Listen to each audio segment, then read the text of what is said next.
Montana Television Network. Montana This Morning continues on Montana's News Leader. The FBI says at least one of two missing Idaho children were last seen in Yellowstone National Park. Coming up, how park visitors are being asked to help. And a 14-year-old charged with murder. We'll show you the shocking details and how he ended up pleading. The Board of Regents is here at Montana Western in Dillon discussing the need for more funding and security at campuses across the state. 6:30 on this Friday. Chet Lehman, Caitlin, I'm going to just, I made it like a three-syllable word. Friday. I'm sorry, I was He's had some coffee. Friday. Friday. Yay. Oh boy. Beautiful morning. I don't know that you had a chance to get out early. This obviously, if you're just waking up, you missed the moon. Some of us have been out for a while, yeah. Beautiful start to gorgeous, the day. yeah. And temperatures are fantastic across most of the region, into the 20s and 30s, 50 degrees in Livingston, 10 degrees in West Yellowstone.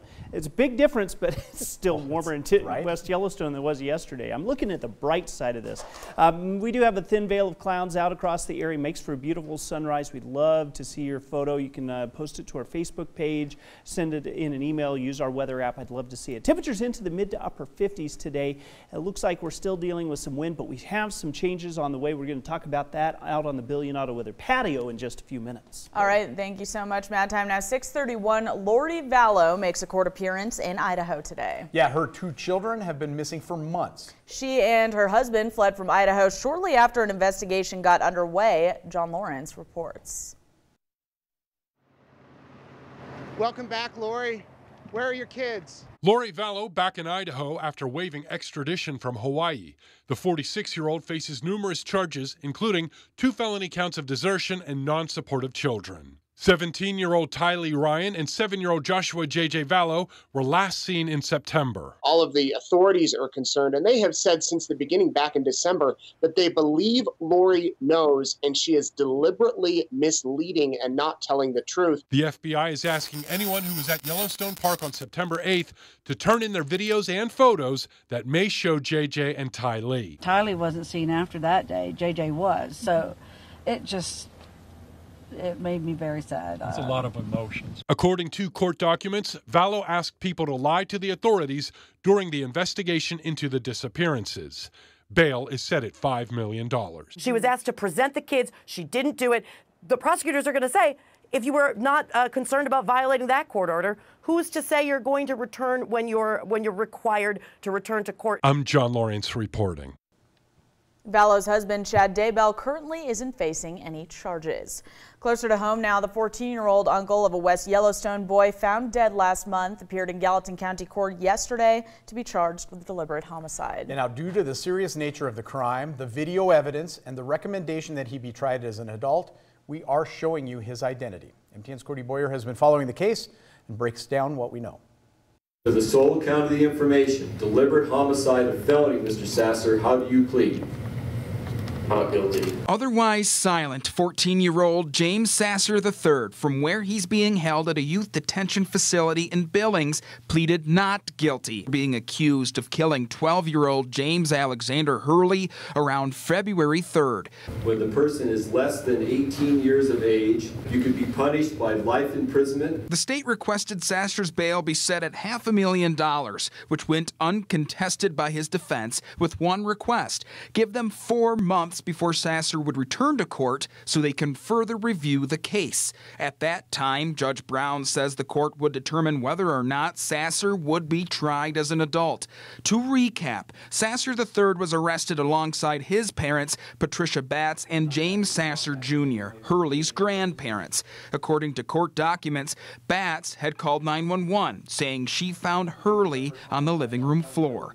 Investigators say video recordings revealed a disturbing story showing Batts and Sasser III abusing the boy, beating him with makeshift objects, locking food away from him, strangling him. Court documents show other videos revealed another West Yellowstone man, 18-year-old Gage Roush, also on video, hitting Hurley with a wooden paddle. Roush is charged with assaulting a minor and could face up to 40 years in prison. Batts and Sasser Jr. each charged with deliberate homicide by association, crimes that have shaken the small community near their home. Sasser III will return to court on Tuesday, July 7th. In Gallatin County, Cody Boyer, MTN News. Now, Cody tells us, according to court documents, detectives determined Hurley had been taken out of school in September of 2019, and that means very few people had contact with the boy in the last several months outside of those immediate family members. Time now just before 6:35. A scary situation as students at Belgrade High School had to be evacuated yesterday morning. Yeah, school officials tell us students were momentarily evacuated because of the smell of gas. Fire department responded. Students quickly returned to class. Fortunately, no one injured during that incident. Bucks T4 Lodge in Big Sky will soon be operating under new ownership. Yeah, the company announced yesterday it will be bought by Lone Mountain Land Company. The deal will be finalized on May 3rd. Part of the new operations will include using some of the rooms at the lodge for employee housing. Now, the lodge's restaurant will continue to operate under existing ownership and management. All existing wedding and group events will be accommodated with absolutely no changes.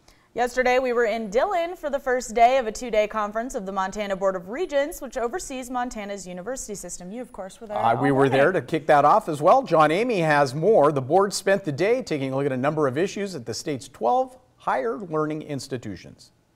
The Montana Board of Regents met at the University of Montana Western in Dillon to address many topics, including declining enrollment. Numbers show college enrollment has been steadily decreasing nationwide over the past 6 years. We need more skilled workers now than ever. In fact, we need more people with some sort of post-secondary education. The board also focused on funding the buildings and infrastructure at its 12 institutions around the state. There's literally hundreds of projects on the list that get pared down to something reasonable that we can present to the governor's budget office this summer and then ultimately the legislature next session.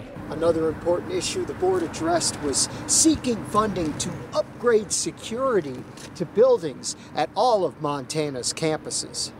Replacing all the locks across the university system to key cards so we can better control access. Better for students and also helps us be a lot more secure in instances that we need to lock facilities down or those type of things. In Dillon, John Amy, MTN News. And that meeting, by the way, will be wrapping up today on the Montana Western campus in Dillon. Exciting things. Shifting gears now, we've all heard about things like kids kicking legs out from under each other and, of course, reckless driving. And it leaves many asking why. Teens are eternal optimists. They imagine that everything is going to turn out okay. They're still sort of wrestling with the idea that they could die or be horribly injured, and the only cure for that really is time and brain growth. Dr. David Hill says part of teen brains are often well developed when it comes to wanting to get out and do stuff. The part that isn't often well developed is the one that thinks about consequences. Yep, he also says social media gives teens a platform to impress others and feel accepted. When it comes to safety, Dr. Hill says the best thing parents can do, talk with your kids and then listen. And also not jumping in early with judgment. If you jump in early with, oh my gosh, why would people do that? That's the stupidest thing I've ever seen. You've shut down the conversation. Dr. Hill says if your kids say something that makes you concerned, ask if they've thought about why it might not be a good idea. Talking and listening is such a great idea. 6:38, here's one for both of us, Caitlin. Whether you're a coffee or a tea drinker, it might actually be in your DNA. I like to drink both, actually, but a new study in Japan looked at the food preferences of 160,000 people. Those who preferred coffee had different gene markers compared to those who liked tea more. Researchers compared to how people with diseases have different gene markers than healthy people. The study says the variable gene markers determined the person's ability to taste bitter flavors. So apparently we can do both. We can do both, yeah, I guess so. I mean, I say that. Mostly coffee, but every now and then a good cup of tea is nice. I like Before both. bed, I like both as well. You know. I have to have my coffee though. Oh yeah, I'm on cup number 2 right now. Yes, you if are. anyone was wondering. 6:39. She might even get number 3 when we go to a commercial break. Might. We'll find out. When we come back, though, an expensive bill heads to the president's desk to battle coronavirus. What that bill could do next. But first, here's what's coming up at 7 o'clock on CBS This Morning.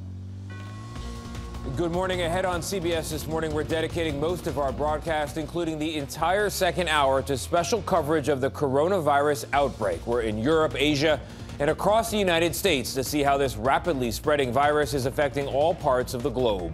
We'll talk with medical experts about what's at stake and how to protect yourself and keep your families safe. We're also going to look at the financial impact of the coronavirus, what's being done about price gouging as some companies play off people's fears and hike up the cost of supplies. Coronavirus, the race to respond, tackles the economic, personal, and even cultural impact of this outbreak. We'll see you at 7.